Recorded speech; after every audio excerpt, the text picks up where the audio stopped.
What's going on, y'all? We back. Starting a whole new book today, now that we finished Mark. I didn't know what I wanted to do. And I didn't want to jump into a big, long book again. I kind of wanted, there's a lot of books in here that in the Bible that can go by really fast. So I wanted to change up the theme and the pace a bit. So now we're going to be going through the book of Ruth. The book of Ruth is only 4 chapters, so we'll be done before the week is over with, or by the time the week's over with. And the book of Ruth, it's not, maybe people may not know, but Ruth is the great, all the way back, a whole bunch of greats, great grandma of Jesus. The book of Ruth tells the story of how Ruth lost her husband, goes back to the mother of her now deceased husband, and the mother has also lost all the men in her life. So then they end up going back to their hometown, where Ruth, the mother ends up showing Ruth how to find another husband, and she ends up marrying a man named Boaz. And then the descendant continues down the bloodline from Ruth and Boaz, and bleeds on to the rest of the books. This is a key book because, one, it shows how a woman may find and pick out the proper characteristics of a man for marriage, and how to present herself to said man, and how she should carry herself. Thought this would be a nice, good change of pace. All right, chapter 1. Now it came to pass in the days when the judges ruled that there was a famine in the land, and a certain man, Bethlehem, Judah, went to sojourn in the country of Moab, he and his wife and his 2 sons.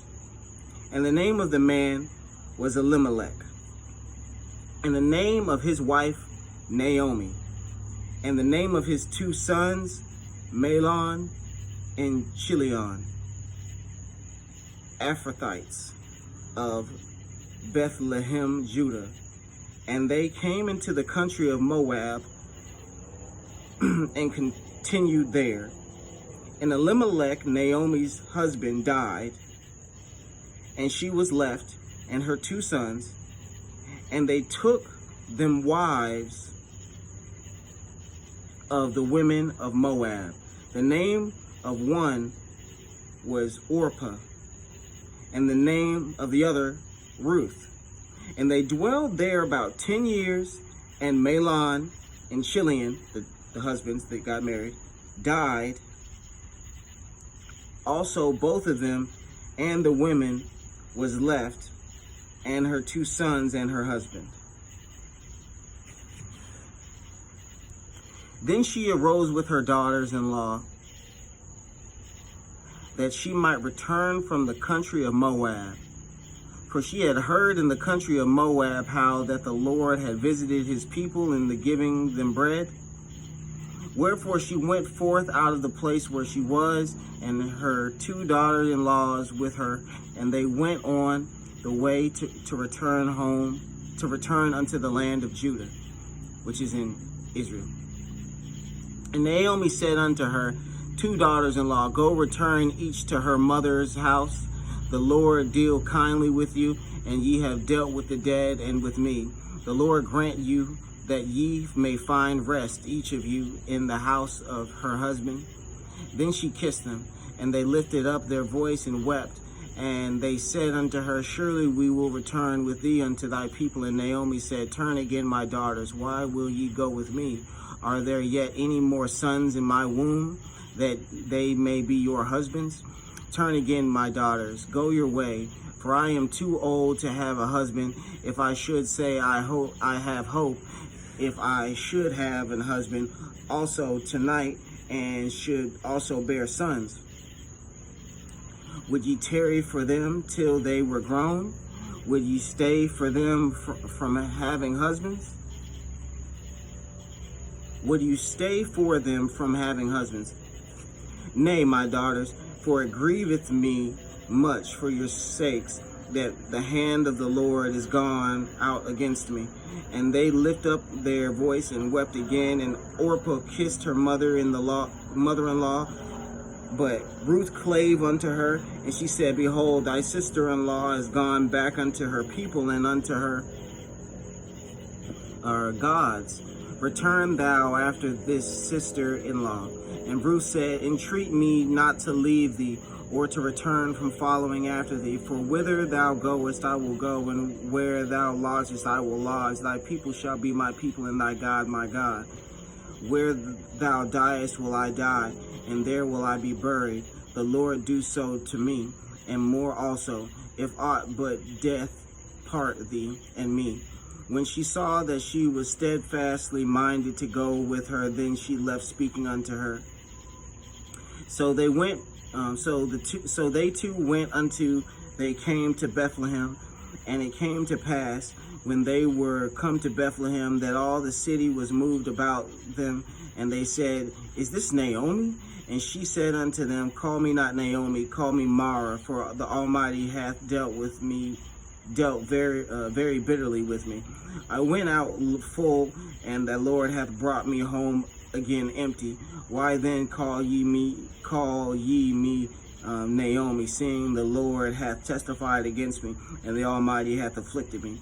So Naomi returned, and Ruth the Moabitess, her daughter-in-law, with her, which returned out of the country of Moab, and they came to Bethlehem in the beginning of barley harvest.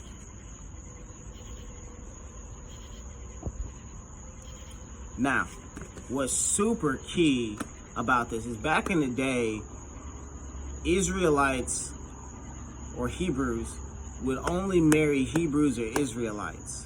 And the main reason for that was because all the different nations around that time, they were worshiping false gods and idols and sacrificing their children to them, and doing like sex orgies is like worship, and just a whole bunch of just crazy stuff was going on back then. It was wild.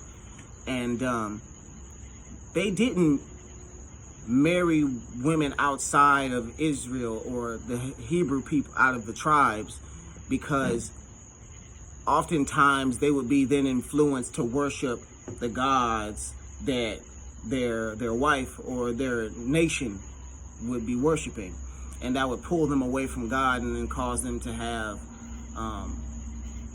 just terrible things happen to them, which is kind of not funny, but kind of funny, because what ended up happening was these two, Naomi ends up moving into Moab, and then the two sons, they end up passing away because they married some Moabites. Not saying it's coincidental, but it's kind of coincidental.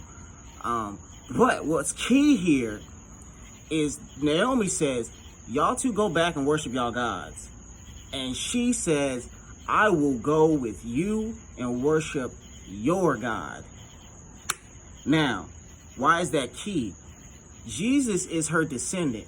Now, Jesus could only come through and was promised to come through the